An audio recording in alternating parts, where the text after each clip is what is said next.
Technology 1. Roman concrete. The Pantheon in Rome has the largest unreinforced concrete dome in the world. It was built in 125 AD, nearly 2,000 years ago. It has no cracks. Modern concrete, the kind we use to build everything today, starts degrading in around 50 years. Roman concrete, called opus cementitium, has been sitting in seawater for 2 millennia and is still getting stronger. How? For centuries, nobody knew. Then, in 2017, researchers finally cracked it. Roman concrete was made with a specific volcanic ash from a region near Naples called Pozzuoli. When seawater seeped into the concrete, it triggered a chemical reaction that grew interlocking mineral crystals inside the material, essentially self-healing, self-strengthening over time. Here is the problem. We know the recipe now, but the specific volcanic ash the Romans used is incredibly rare. We cannot just scale this up. The raw material is not available at industrial quantities. The Romans stumbled onto a material so advanced that modern materials science is only now beginning to understand it, and we still cannot mass produce it. Technology 2. Greek fire. In 678 AD, an Arab fleet sailed toward Constantinople to destroy the Byzantine Empire. The Byzantines deployed a weapon nobody had ever seen before: Greek fire. It was a liquid launched from bronze tubes mounted on ships or dropped in clay pots from the walls. When it hit, it ignited instantly. And here is what made it terrifying. It burned on water. You could not douse it. Pouring water on it made it burn harder. The Arab fleet was destroyed. The empire survived. Greek fire was used by the Byzantine Empire for over 700 years as their most closely guarded military secret. The formula was known only to a single family, the Kallinikos family, and passed down through generations under strict imperial control. Then, in the 12th century, it disappeared. The formula was lost, the family line ended, the empire weakened. Modern chemists have proposed theories: crude oil, quicklime, naphtha, pine resin, saltpeter. But nobody has ever fully replicated a substance that behaves exactly the way historical sources describe Greek fire behaving. The most effective naval weapon in medieval history, gone completely.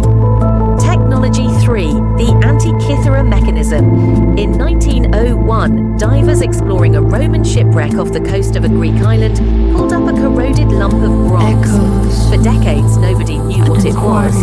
Then X-ray imaging revealed the truth. Inside the rock-like casing were over 30 interlocking bronze gears, hand-cut with a precision that would not appear again in European technology for over 1,000 years. It was a mechanical computer. Built around 87 BC, the Antikythera Mechanism could predict solar and lunar eclipses, track the positions of 5 planets, calculate the dates of the Olympic Games, and model the irregular orbit of the Moon, accounting for the fact that the Moon speeds up and slows down as it orbits Earth. That last part, accounting for lunar anomaly using mechanical gears, was not achieved again until Swiss clockmakers in the 14th century AD, a gap of over 1,400 years. Nobody knows who made it. Nobody knows why it was on that ship. Nobody knows if other devices like it ever existed, or if they were all lost.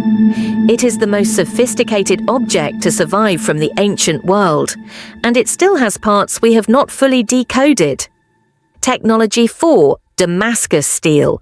Between roughly 900 and 1750 AD, bladesmiths in the Middle East were producing swords that should not have been possible. Damascus steel blades were sharper than anything else on Earth at the time, sharp enough to split a falling silk scarf, hard enough to shatter European swords on impact, but also flexible enough not to snap under their own brittleness. That combination, extreme hardness and flexibility, is almost a contradiction in metallurgy. You usually get one or the other. The secret was in the carbon structure. Damascus steel contained carbon nanotubes and nanowires inside the blade, structures so small they were not even discovered by science until the 20th century. The ancient smiths had no idea they were creating nanotechnology. They were just following a process. That process was tied to a specific ore, wood steel ingots from India. When the supply of those particular ingots stopped around 1750, the ability to make true Damascus steel died with it. Hundreds of modern metallurgists have tried to recreate it. None have produced a blade that fully matches the original properties. Technology 5, Roman flexible glass. This one sounds like a legend. It might partly be, but it appears in enough Roman sources to take seriously. According to multiple Roman writers, including Pliny the Elder and Petronius, during the reign of Emperor Tiberius, a craftsman invented a form of glass that was flexible and unbreakable. Vitrum flexile, flexible glass. The craftsman supposedly demonstrated it by throwing a glass flask to the floor. Instead of shattering, it dented like metal. He then hammered it back into shape. Emperor Tiberius had the craftsman executed. Why? Because Tiberius was afraid. If unbreakable glass became common, it would collapse the value of gold and silver, since glass would no longer be fragile and precious. His entire treasury was at risk. The formula died with the craftsman. Now, modern materials science has produced flexible glass. It exists today, which means the Romans may have genuinely been onto something real, a process that was eliminated not by failure, but by political fear. Technology 6, the Baghdad Battery. In 1938, German archaeologist Wilhelm König discovered a ceramic jar near Baghdad.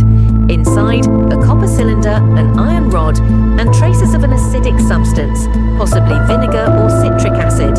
When replicated with those materials, it produces about 1.1 volts of electricity, enough to electroplate metal with a thin layer of gold or silver.